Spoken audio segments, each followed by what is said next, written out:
നമസ്കാരം, എല്ലാവർക്കും തത്വ competitive exam കോർണറിന്റെ പുതിയൊരു വീഡിയോയിലേക്ക് സുസ്വാഗതം.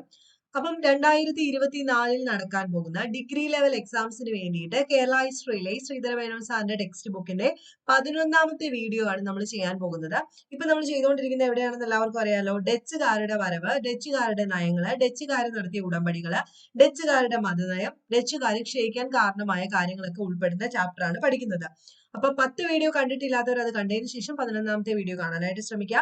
കേരള ഹിസ്റ്ററി 5 മാർക്കിന് നിങ്ങൾക്ക് ചോദിക്കും. 5 മാർക്കിന് ഈ ഒരു ടെക്സ്റ്റ് ബുക്കിനകത്ത് പോയിന്റ്സ് കൃത്യമായിട്ട് പഠിക്കുകയാണെങ്കിൽ 5 മാർക്കും സ്കോർ ചെയ്യുക.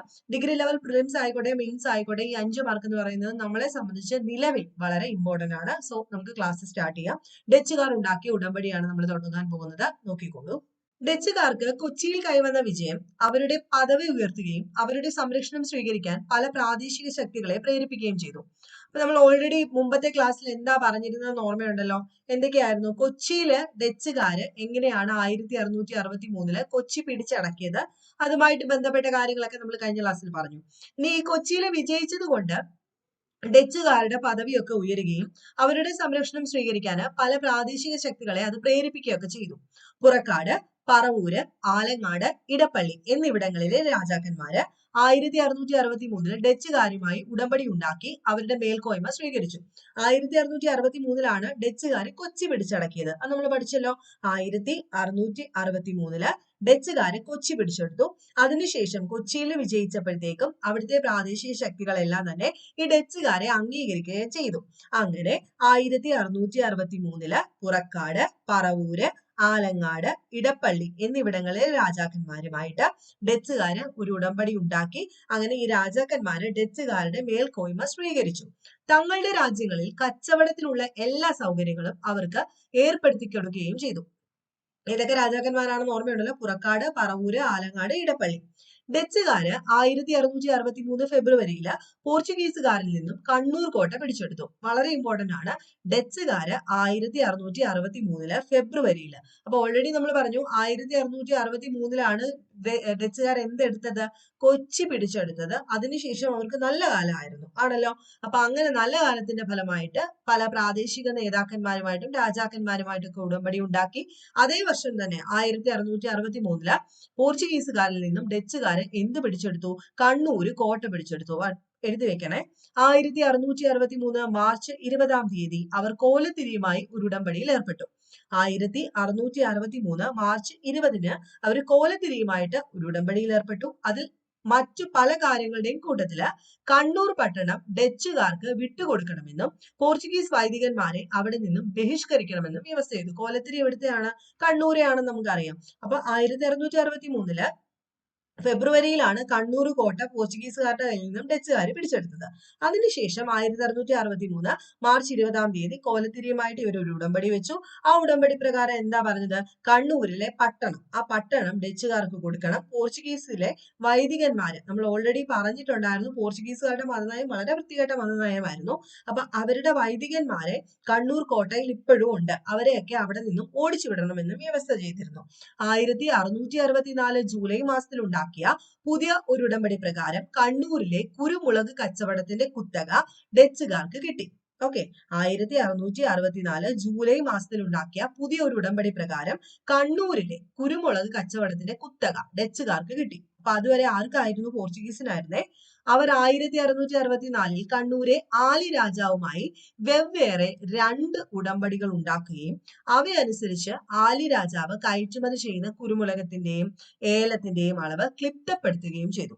1664 ക്യാപ്റ്റൻ ന്യൂ ഹോഫ് ദക്ഷിണ കേരളത്തിലെയും മധ്യ കേരളത്തിലെയും നാടുവാഴികളെ സന്ദർശിച്ച് അവിടങ്ങളിലെ ഡച്ചുകാരുടെ നില ശക്തിപ്പെടുത്തുകയുണ്ടായി. കായംകുളം, പുറക്കാട്, മാർത്ത, കൊല്ലം എന്നിവിടങ്ങളിലെ ഭരണാധികാരികൾ 1664 അദ്ദേഹവുമായി ഒരു ഉടമ്പടി ഉണ്ടാക്കി. അതത് രാജ്യങ്ങളിൽ കുരുമുളക് വ്യാപാരത്തിന്റെ കുത്തകയും മറ്റു വാണിജ്യ അവകാശങ്ങളും ഡച്ചുകാർക്ക് നൽകി. അപ്പൊ നമ്മൾ പറഞ്ഞ പോയിന്റ്സ് ഒന്നുകൂടെ പറയാം, കൃത്യമായിട്ട് ഓർത്ത് വെച്ചേക്കാം. 1663 ഡച്ചുകാർ കൊച്ചി പിടിച്ചടക്കിയത്. ഓർമ്മയുണ്ടല്ലോ? ഈ കൊച്ചി പിടിച്ചടക്കിയതോട് കൂടിയിട്ട് ഇവരുടെ മൊത്തത്തിലുള്ള പദവി ഉയർന്നു. അതുകൊണ്ട് തന്നെ പ്രാദേശിക ശക്തിയിലെ ായിട്ടുള്ള പ്രധാനപ്പെട്ട രാജാക്കന്മാരെല്ലാം തന്നെ ഡച്ചുകാരുടെ മേൽക്കോയ്മ സ്വീകരിച്ച് 1663 ഡച്ചുകാരുമായിട്ട് ഉടമ്പടി ഉണ്ടാക്കി. ഡച്ചുകാർ 1663 ഫെബ്രുവരിയിൽ പോർച്ചുഗീസുകാരുടെ കയ്യിൽ നിന്ന് കണ്ണൂർ കോട്ടയൊക്കെ പിടിച്ചെടുത്തു. 1763 മാർച്ച് 20 തന്നെ കണ്ണൂരെ കോലത്തിരിയുമായിട്ട് ഡച്ചുകാർ ഒരു ഉടമ്പടിയിൽ ഏർപ്പെട്ടു. അത് പ്രകാരം കണ്ണൂർ പട്ടണം ആർക്ക് കൊടുക്കണം? ഡച്ചുകാർക്ക് വിട്ടുകൊടുത്തിട്ട് പോർച്ചുഗീസ് വൈദികന്മാരെ അവിടെ നിന്നും ഓടിക്കണമെന്നും പറഞ്ഞു. 1664 ജൂലൈ മാസത്തിൽ ഉണ്ടാക്കിയ പുതിയ ഒരു ഉടമ്പടി പ്രകാരം കണ്ണൂരിലെ കുരുമുളക് കച്ചവടത്തിന്റെ കുത്തകയും ആർക്ക് കിട്ടി? ഡച്ചുകാർക്ക് കിട്ടി. അങ്ങനെ 1664 കണ്ണൂരെ ആലി രാജാവുമായി 2 ഉടമ്പടികൾ ഉണ്ടാക്കുന്നു. അതും പ്രകാരം ആലി രാജാവ് കയറ്റുമതി ചെയ്യുന്ന കുരുമുളകിന്റെയും ഏലത്തിന്റെയും അളവ് ക്ലിപ്തപ്പെടുത്തുകയും ചെയ്തു. 1664 ക്യാപ്റ്റൻ ന്യൂ ഹോപ്പ് ദക്ഷിണ കേരളത്തിലെയും മധ്യ കേരളത്തിലെയും നാടുവാഴികളെ സന്ദർശിക്കുന്നു. അവിടങ്ങളിലെ ഡച്ചുകാരുടെ നില ശക്തിപ്പെടുത്തി. അപ്പൊ 1664 ആരാ വന്നത്? ക്യാപ്റ്റൻ ന്യൂ ഹോഫ് ആണ് വന്നത്. അദ്ദേഹം എന്തിനാ വന്നത്? മധ്യ കേരളത്തിലെയും ദക്ഷിണ കേരളത്തിലെയും നാടുവാഴികളെയൊക്കെ സന്ദർശിക്കുകയും ഡച്ചുകാരുടെ നില ഉയർത്തുകയായിരുന്നു ലക്ഷ്യം.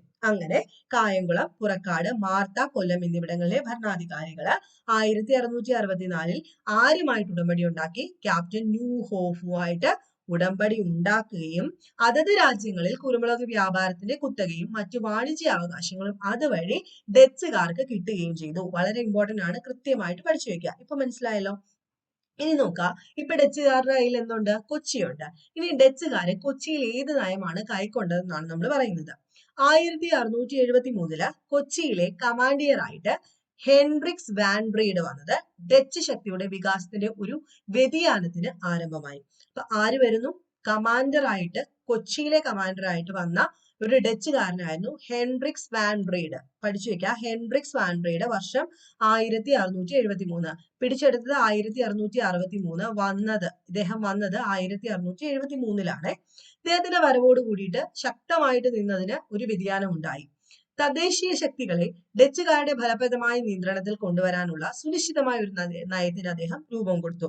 ഡച്ചുകാര് കൊച്ചി രാജകുടുംബത്തിലെ മൂത്തപുറ രാജാക്കന്മാരുമായും പാലിയത്തച്ഛനുമായിട്ടും 1673 ഫെബ്രുവരിയിൽ ഉണ്ടാക്കിയ ഉടമ്പടി കൊച്ചിയുടെ സിംഹാസന അവകാശം മൂത്തതാം വഴിയിലെയും ചാഴൂർ താവഴിയിലെയും അംഗങ്ങൾക്ക് മാത്രമായി പരിമിതപ്പെടുത്തുകയും കൊച്ചി രാജ്യത്തെ ഡച്ചുകാരുടെ സുശക്തമായ നിയന്ത്രണത്തിൽ കൊണ്ടുവരികയും ചെയ്തു. 1673 കൊച്ചിയിൽ വന്ന ഹെൻറിക് വാൻ ബ്രീഡിന്റെ പ്രധാനപ്പെട്ട ഉദ്ദേശം എന്തായിരുന്നു എന്ന് ഓർത്തു വെച്ചേക്കാം.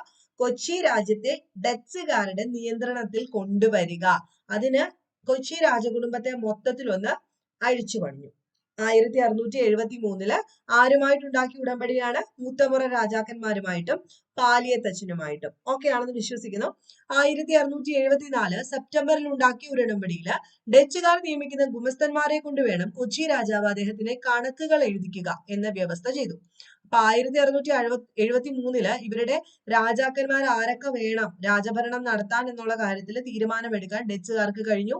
അങ്ങനെ 1674 സെപ്റ്റംബറിൽ ഉണ്ടാക്കിയ ഒരു പുതിയ ഉടമ്പടി, എല്ലാ വർഷവും ഉടമ്പടിയാ, ഡച്ചുകാര് നിയമിക്കുന്ന ഒരു ഗുമസ്തൻ കാണും. ആ ഗുമസ്തന്മാരെ കൊണ്ട് വേണം കൊച്ചി രാജാവ് ആ രാജ്യത്തെ കണക്കുകളൊക്കെ എഴുതിക്കാൻ എന്ന വ്യവസ്ഥ വന്നു. കൊച്ചി രാജാവും 4 ഇളമുറ രാജാക്കന്മാരും ഡച്ചുകാരുടെ പക്കൽ നിന്നും ജീവിതത്തെ പറ്റിക്കൊള്ളാമെന്നും നിർദ്ദേശിച്ചിരുന്നു. 1600, അതായത് ഡച്ചുകാർക്ക് കയ്യിൽ നിന്നും ജീവനാംശം അല്ലെങ്കിൽ ഓരോ വർഷം നമ്മൾ ഓരോ മാസം കണക്കെഴുതിയിട്ട് പൈസ കിട്ടത്തില്ലേ, അതാണ് ഉദ്ദേശിക്കുന്നത്. 1674 ഡിസംബറിൽ ഡച്ചുകാർ കൊച്ചിയിലെ നായർ പ്രമാണികളുമായിട്ട് ഒരു കരാർ ഉണ്ടാക്കി അവരുടെ പരിപൂർണ വിധേയത്വം ഉറപ്പുവരുത്തി. 1674 ഡിസംബറിൽ നായർ പ്രമാണിമാരുമായിട്ടും 1674 സെപ്റ്റംബറിൽ കൊച്ചി രാജാവ് ഡച്ചുകാരുമായിട്ട് അല്ലെങ്കിൽ ഒരു ഉടമ്പടി വെച്ചു. അത് പ്രകാരം ഗുമസ്തന്മാരെ കൊണ്ട് വേണം കൊച്ചി രാജാവ് കണക്കെഴുതിപ്പിക്കാൻ ഡച്ചുകാരുടെ. അതുപോലെ 1674 ഡിസംബറിൽ ഡച്ചുകാര് കൊച്ചിയിലെ നായർ പ്രമാണികളുമായിട്ട് കരാറുണ്ടാക്കി അവരുടെ പരിപൂർണ വിധേയത്വം ഉറപ്പുവരുത്തി. 1674 ഉടമ്പടി വ്യവസ്ഥ കൊച്ചി രാജകുടുംബത്തിൽ ഗുരുതരമായ അസ്വാസ്ഥ്യം ജനിപ്പിക്കുകയും പല ഇളമുറ രാജാക്കന്മാരും കലാപത്തിന് ഒരുമ്പെടുകയൊക്കെ ചെയ്തു. അപ്പൊ മൊത്തത്തില് ഈ പുതിയ തലമുറയിൽപ്പെട്ടവർക്ക് ഒന്നും തന്നെ ഇനി മുന്നോട്ട് എന്തില്ല, രാജഭരണം ഇല്ല. അങ്ങനെ വന്നു കഴിഞ്ഞപ്പോഴത്തേക്കും ഇളമുറ രാജാക്കന്മാരെല്ലാം തന്നെ കലാപത്തിന് ഇറങ്ങി പുറപ്പെട്ടു. രാജാവ് സുരക്ഷിതത്വം കരുതി കൊട്ടാരം വിട്ട് ഉൾനാട്ടിലേക്ക് പോയി. എളുപ്പത്തിന് അങ്ങ് ഒളിച്ചോടി. ഡച്ച് കമാൻഡിയർ മാർട്ടിൻ ഹ്യൂസ്മാൻ ഈ അഭിപ്രായ സംഘടനത്തിൽ ഇടപെട്ട് 1678 മെയ്യിൽ രാജാവിന് അദ്ദേഹത്തിന്റെ രാജ്യത്തിന്മേലുള്ള ആധിപത്യം പ്രഖ്യാപിക്കുകയും രാജ്യകാര്യങ്ങളിൽ കൊച്ചി രാജകുടുംബത്തിലെ ഇളമുറ രാജാക്കന്മാർക്ക് അഭിപ്രായ സ്വാതന്ത്ര്യം നിഷേധിക്കുകയും ഉണ്ടായി. അപ്പൊ ആദ്യത്തെ ഓർമ്മയുണ്ടല്ലോ, ആരായിരുന്നു? ഹെൻറിക് വാൻബ്രീഡ് ആണ് 1673. നിലവില് 1678 ഈ പ്രശ്നമൊക്കെ മൂർച്ഛിക്കുന്ന സമയത്ത് ആരാണ് വന്നതെന്ന് ഓർത്തു വെച്ചേക്കുക. മാർട്ടിൻ ഹ്യൂസ്മാൻ ആണ് ഇപ്പം നിലവിലത്തെ ഡച്ച് കമാൻഡർ. നോക്കുക, ഡച്ചുകാരുടെ ആശ്രിതനായ പാലിയത്തച്ഛൻ രാജാവിന് വേണ്ടി രാജ്യകാര്യങ്ങൾ നോക്കിക്കൊള്ളാമെന്ന് ഉടമ്പടിയിൽ ഏർപ്പാട് ചെയ്തിരുന്നു. കൊച്ചി രാജാവിനെ വെറുമൊരു പൂജ്യമാക്കുകയും അങ്ങനെ കൊച്ചി രാജ്യത്തിന്റെ യഥാർത്ഥ ഭരണാധികാരം ഡച്ച് കമ്പനിയുടെ ആജ്ഞയനുസരിച്ച് പ്രവർത്തിക്കുന്ന ഒരു ഡച്ച് പ്രതിനിധിയെ ഏൽപ്പിക്കുകയും ചെയ്തത് എന്നിടത്തോളം ഈ ഉടമ്പടി ഡച്ചുകാരുടെ ഒരു വിജയമായിരുന്നു. മൊത്തത്തിൽ ഇവർക്കായില്ല. അധികം വൈകാതെ ഡച്ചുകാരുടെ സംരക്ഷണത്തിൽ കൊച്ചി രാജ്യത്തിന്റെ ഭരണകാര്യങ്ങളിൽ പാലിയത്തച്ഛന് ഏറ്റവും പ്രമുഖമായ പദവി കിട്ടി. ഓക്കെ, 1681 മെയ്യില് ഡച്ചുകാരും കൊച്ചി രാജാവും തമ്മിൽ വീണ്ടും ഒരു ഉടമ്പടി ഉണ്ടാക്കുന്നു. അപ്പൊ ഉടമ്പടി 1663 തൊട്ട് ഇങ്ങോട്ട് ഉടമ്പടിയാണ് 1681 വരെ. അപ്പൊ 1681 മെയ്യില് ഡച്ചുകാരും കൊച്ചി രാജാവും തമ്മില് വീണ്ടും എന്തുണ്ടാക്കി? ഒരു ഉടമ്പടി ഉണ്ടാക്കി. ഇതനുസരിച്ച് ഒരു ഡച്ച് ഉദ്യോഗസ്ഥനെ രാജാവിന്റെ മന്ത്രിയായിട്ടും ഡച്ചുകാരുടെ കീഴിൽ ജോലി നോക്കിയിരുന്ന ഒരു കൊങ്ങിണി ബ്രാഹ്മണനെ ഭണ്ഡാരം സൂക്ഷിപ്പുകാരനായിട്ടും നിയമിച്ചു. മേൽപ്പറഞ്ഞ ഡച്ച് ഉദ്യോഗസ്ഥന്റെ ഉപദേശം അനുസരിച്ച് വേണമായിരുന്നു പാലിയത്തച്ഛൻ രാജ്യകാര്യങ്ങൾ നോക്കേണ്ടത്. അനന്തരാവകാശിക്ക് പ്രായപൂർത്തിയാകുന്നതിന് മുൻപ് പാലിയത്തച്ഛൻ മരിച്ചപ്പോൾ അവകാശിയുടെ പ്രതിനിധി എന്ന നിലയിൽ കാര്യങ്ങൾ നോക്കാൻ കൊച്ചിയിലെ പ്രധാനമന്ത്രിയായിരുന്ന ഡച്ചുകാർ ഹെൻറിക് റീൻസിനെ നിയമിച്ചു. അപ്പൊ ഓർത്തു വെച്ചേക്കാം, 1681 കൊച്ചി രാജാവും ഡച്ചുകാരും തമ്മിൽ ഒരു ഉടമ്പടി പ്രകാരം ഡച്ച് ഉദ്യോഗസ്ഥനെ രാജാവിന്റെ മന്ത്രിയാക്കണം. ഡച്ചുകാരുടെ കീഴിൽ ജോലി ചെയ്യുന്ന ഒരു കൊങ്ങിണി ബ്രാഹ്മണനെ ഭണ്ഡാരം സൂക്ഷിപ്പുകാരനായിട്ട് നിയമിക്കണം. ഈ രണ്ട് ഉദ്യോഗസ്ഥന്മാരുടെ ഉപദേശം അനുസരിച്ചിട്ട് വേണം ആര് നോക്കാൻ? രാജാവ് ഓടിപ്പോയി, പാലിയത്തച്ഛൻ രാജ്യകാര്യങ്ങൾ നോക്കേണ്ടത്. അപ്പം അനന്തരാവകാശിക്ക് പ്രായപൂർത്തി ആകുന്നതിന് മുമ്പ്, പാലിയത്തച്ഛൻ കഴിഞ്ഞ ഒരു അനന്തരാവകാശിയാണല്ലോ, അത് ആവുന്നതിന് മുമ്പ് തന്നെ ഇദ്ദേഹം അങ്ങ് മരിച്ചു. അവകാശിയുടെ പ്രതിനിധി എന്ന നിലയിൽ കാര്യങ്ങൾ നോക്കാൻ കൊച്ചിയിലെ പ്രധാനമന്ത്രിയായിട്ട് ഡച്ചുകാർ ഹെൻറിക് ഗ്രീൻസിനെയാണ് നിയമിച്ചത്. അപ്പൊ മൊത്തത്തിൽ ഇപ്പൊ ആരുടെ കയ്യിലായി പോയി കൊച്ചി?